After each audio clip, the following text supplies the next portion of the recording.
Okay,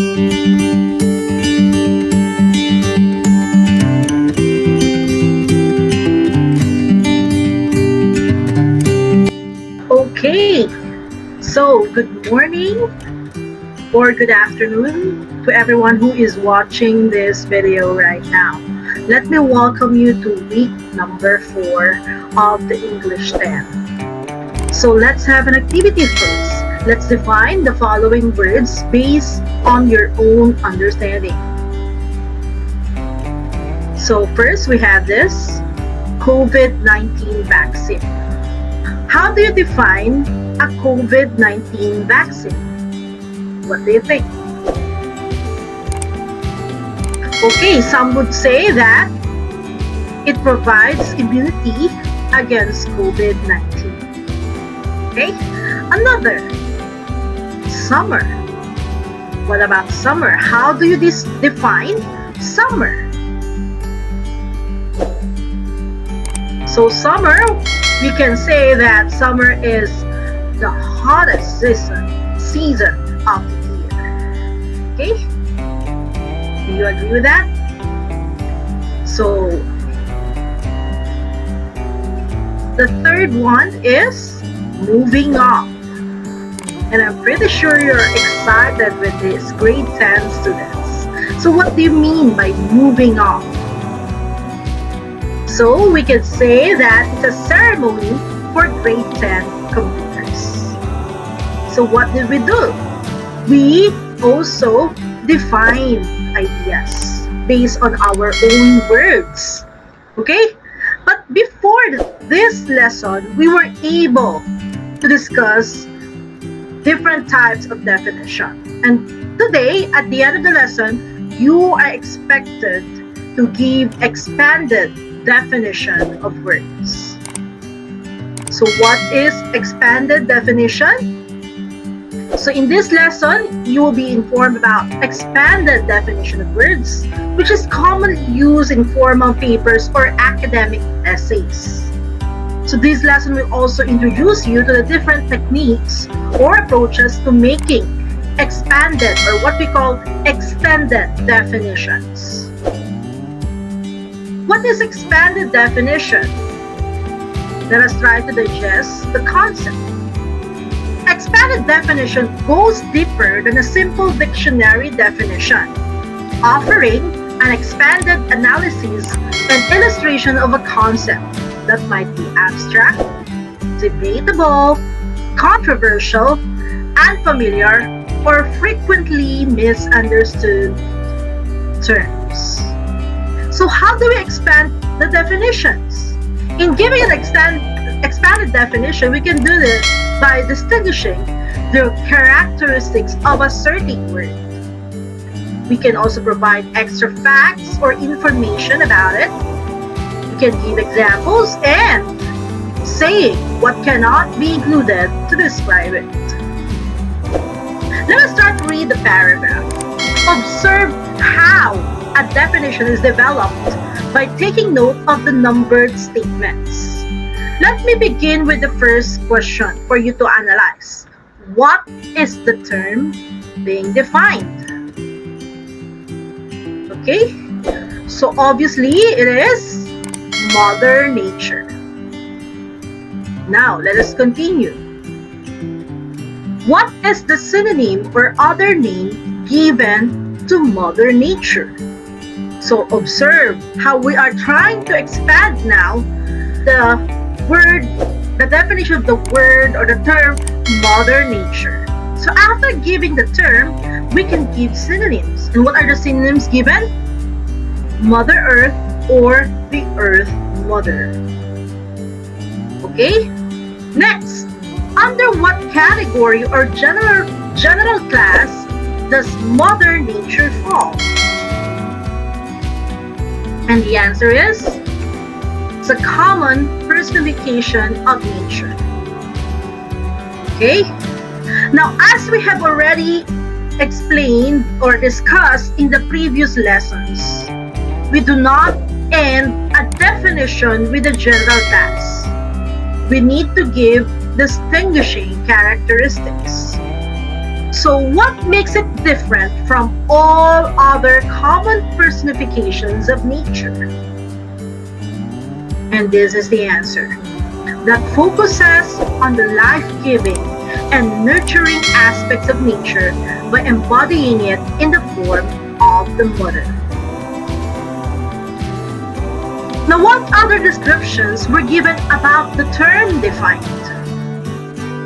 So, we add this so we can expand the definition. Images of women representing Mother Earth and Mother Nature are timeless. What historical background was given to explain the term defined?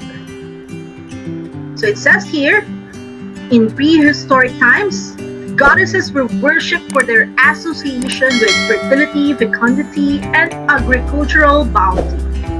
Priestess held dominion over aspects of Incan, Algonquian, Assyrian, Babylonian, Slavonic, Germanic, Roman, Greek, Indian, and European religions in the millennia prior to the inception of patriarchal religions. So one of the first things to do when you write an expanded definition is to compose the formal sentence definition of the term you are writing about. Placing it toward the beginning of the expanded definition helps establish the focus of the rest of the discussion. So if you have observed in the previous paragraph or passage that I presented to you, that's what we did in the first sentence, defining what Mother Nature is. But let us try to distinguish what is formal and informal definition. A formal definition consists of three parts, just like what we have studied. We have the term being defined. A while ago, it's Mother Nature. The class it belongs to, and its distinguishing characteristics. A formal definition is also based upon a concise, logical pattern. So it is according to the pattern given. At the same time, it should be factual because it's logical. And that includes as much information as it can within a minimum amount of space. So the more concise it is, the better. How about an informal definition? It explains an unfamiliar term using synonyms or antonyms introduced by or, in other words, or like. An informal definition could also be stipulation, analogy, or illustration. Let's look at the example. When we try to define sense of humor, our formal definition would be sense of humor is the ability to laugh and make others laugh. Notice that we have the three essential parts. We have the term, sense of humor. We have the class or the category, the ability. And we have the distinguishing characteristics to laugh and make others laugh. Now, if we try to look at the informal definition, sense of humor means to appreciate a joke or to perceive humor. So what do we lack here? We lack the general class. We only have the term, sense of humor, and the synonyms to appreciate a joke or to perceive humor. Right? Now, in how many or in what means are we going to expand the definition? What are different techniques? So here are the learning words or phrases. So I have here the table showing the techniques, how to do it, and the examples. Now let's begin with the etymology. So when we say etymology, we're talking about a word's origin. When we try to explain the origin of a word, then that is etymology. So for the example, we have arbitration from the Latin word arbitrary, meaning to judge. So that is etymology. So when we add an etymology of a word, that's one way for us to expand the definition. Now, What else? Or in what means can we try to expand the definition? We can also add historical references or background. So if relevant, discussing the history of the term, its use, controversies associated with it. So we could add in the definition how the use of arbitration as third-party mediation dates from the 1630s and how the practice came about. So when we try to refer to what happened in the past, then we are giving the historical references or background so that we will be able to understand better the definition of arbitration. Another way is to present the cause and effect, discussing how the situation came about and what effects it may have. So in the case of arbitration, cause and effect may be the same as the history, how it came about. So we can say that it can also be cause and effect. Now, let's proceed to the description. When we talk about description, it's listing and defining the component parts, identifying smaller, more familiar pieces of an idea to the definition of the bigger concept, using a word that creates a picture in the reader's mind so that the reader might relate through memory of sound, sight, touch, hearing, or smell. Arbitration is conducted by a trained arbiter who sets down the rules that the parties must abide by. So we are now trying to give more details about what arbitration is than that is description. Another is what we call principles of operation. It discusses how topic in question functions, including any special materials or conditions required. So for example, from abroad ADR services, send the other party notice of your intent to pursue arbitration. The claimant, person initiating the case, sends the respondent a demand letter. Then this letter states that desire to submit the dispute to arbitration either by means of the contract arbitration clause or by mutual consent. So here we are trying to show how we can come up with arbitration. What is the procedure involved in order for it to happen? Another is what we call classification. This means that we're trying to show how the topic fits into a larger category. So arbitration is one of the alternatives to going into a formal court to settle disputes. We can also discuss different classes of a certain term, different kinds, different categories. Okay, the next one is what we call contrast or negation. You define a term by explaining what the concept is not, showing how the topic differs from others in the same class. For example, we want to say that in an arbitration proceeding, no lawyers are present. So, we're trying to show that this is referring to a proceeding, then this is what arbitration is. Okay? Let's have comparison. Comparison is obviously showing how the topic is similar to others in class. So, for example, as with lawsuits or other court proceedings, the decision in an arbitration proceeding is legally binding on the parties. So, we're trying to compare it with lawsuits or other court proceedings. So, that's comparison.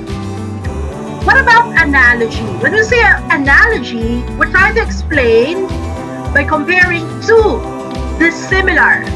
We're talking about dissimilar. The similar topics, which means that the topics are not the same, where the second is familiar to the audience.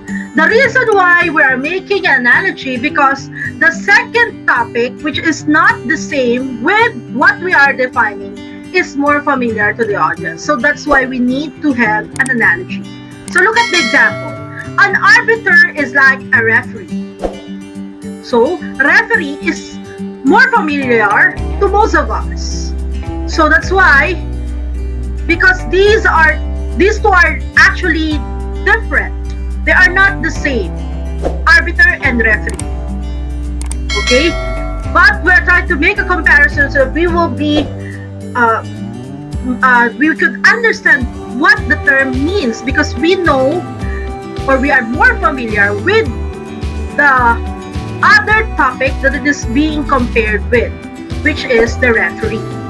An arbiter is like a referee. He or she listens to both sides and make a decision as to who is at fault without the intervention of outside parties. Do you get the difference of analogy and comparison? Again, when we try to compare, we're showing that they are similar. That arbitration is just like or similar to lawsuits and other court proceedings. But they are about of the same class. Unlike arbiter and referee, they cannot belong to the same class. Okay? Next, we have examples or anecdotes. Obviously, we would try to say examples. We try to give other ideas that will illustrate the term. Like if we want to say a general idea, we would like to mention some grand things. Okay? We were trying to give specifics. We say anecdotes would be telling a story. Like there's a very short experience that will give us an overview what the term is. So let's have the example. Arbitration was recently used to settle the dispute between the labor union and management. So here we are trying to give an example how an arbitration was able to work. Next, we have illustrations. By the word illustration, it's simply providing a picture or image that is used to clarify a text. Because we're not so familiar with the word arbitration, we can also be given a picture just like what you see, that there are two people who are sitting and there's somebody who is standing and holding the two together so that they can understand each other. So with this picture, we are given more glimpse or idea about the term that we are trying to define. So by adding a picture, it's also one way for expanded definition. Let's have the learning quest 1. Match column A to its possible definition in column B. So let's see. Let's look for Alzheimer's disease. I'm very sure that you're familiar with it. So try to glance at letter A, B, C, Z, and E. Alright, so the correct answer is B. Affected individuals are at first forgetful. As the memory disorder gradually worsens, the individuals, although able to recall occurrences in the distant past, are unable to remember recent events. So if you notice, the way it expands the definition is to show us the principles of operation. How does it operate? How does it occur? Okay? Number 2, happiness. Alright, the correct answer is letter A. What makes people happy? For us mortals, a few extra coins in the pocket, a new friend, an excellent dish, a good book may bring pleasure. Others pursue happiness through wealth, power, or fame. So how did we expand the word happiness? Of course, you mentioned first something, a negation. Meaning, to what particular extent that this happiness can occur for us mortals, okay? And then we are given examples. So, extra coins, a new friend, an excellent dish, a good book, wealth, power, fame. So those are examples. Number 3, friendship. And the correct answer is, that is correct, letter E. So this is if either one of two friends is involved in difficulty, such as problems with failing courses at school, or even problems of a much serious nature, the other friend will provide help, encouragement, concern, and perhaps even direct intervention. So this kind of definition is like description. You are given the details of what a friend is. Next, let's try to define computer memory. The answer would be C. It is one of the 3 basic components of a computer which stores information for future use. So both the idea that it will be operated on as well as the programs that direct the operations to be performed. So here, class, you are trying to give the classification. Under what category does computer memory fall? And number 5, speed is obviously letter D. This moves the vehicle from a stationary to a slow speed at about less than 10 kilometers per hour. So it's like the principle also of operation. Let's have learning quest number 2. From the word who below, determine the techniques or approaches used in the numbered statements found in the expanded definition of freedom. Let's begin with number 1. To our colonial forefathers, so we are given already a certain area where this term freedom applies. So this is what we call negation. Next, Old English freedom, power of self-determination. So you're given the origin. It's Old English. And it is etymology. Meant achieving independence from foreign powers. Okay, and so on. Let's proceed to number 3. Since the Philippines won the right to rule itself, our country has been referred to as land of bondage, land of the free, by the late statesman Raul Manglapos. So we're talking about here historical reference.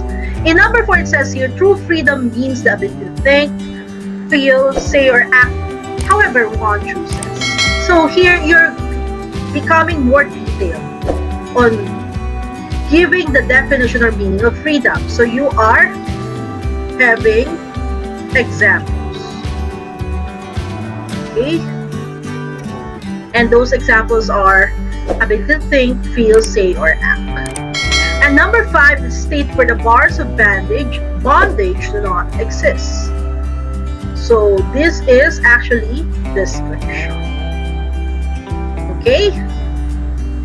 Now let's try to work on learning quest number 3. Fill in the fill in the semantic web with your ideas on what makes or unmakes a good friend. Use the given template for web, then write an expanded definition of friend based on the given examples. So first, provide synonyms.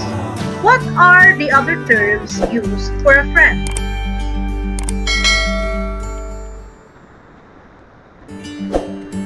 That is correct. If you are thinking about a chum, confidant, companion, buddy, or pal, those are just synonyms of a friend. Now, let's try to provide extra facts or information. How do you say that somebody is a friend? So you can be thinking of your friends right now and then try to describe them in your head. Now let me show you one answer. Someone who is a true friend stands up for you. When others try to hurt you emotionally or physically, they do everything they can to make sure you stay safe. They don't care who is trying to harm you. They will defend you anytime, anywhere. If they can help you, they'll do it without reservation or reward. So by this, we provide extra facts or information. Now let's give examples. You may be thinking of your friends right now. In Pasita Context National High School, I have good friends like Ma'am Hazel and Sir Giovanni. I also have my friends in my previous schools, like my best friends from BLM, Jelai, Selects, and friends also from CSA. They are plenty, and friends from Manila High School. Now, but let's try to set examples that are more familiar to most of you. So we could say that it can be Ron and Hermione for Harry Potter, Dory for Marlene, or Olaf for Elsa and Anna. So they are just some examples of a friend. And finally, let's try to identify distinguishing characteristics. So when we try to define a friend, what sets them apart from all those persons that we know? So we could say that whom one knows and with whom one has a bond of mutual affection. Now let's try to put all together these numbers 1, 2, 3, and 4 so that we can expand the definition of a friend. So we can make a paragraph like this. A friend, also called a chum, confidant, companion, buddy, pal, is a person whom one knows and with whom one has a bond of mutual affection.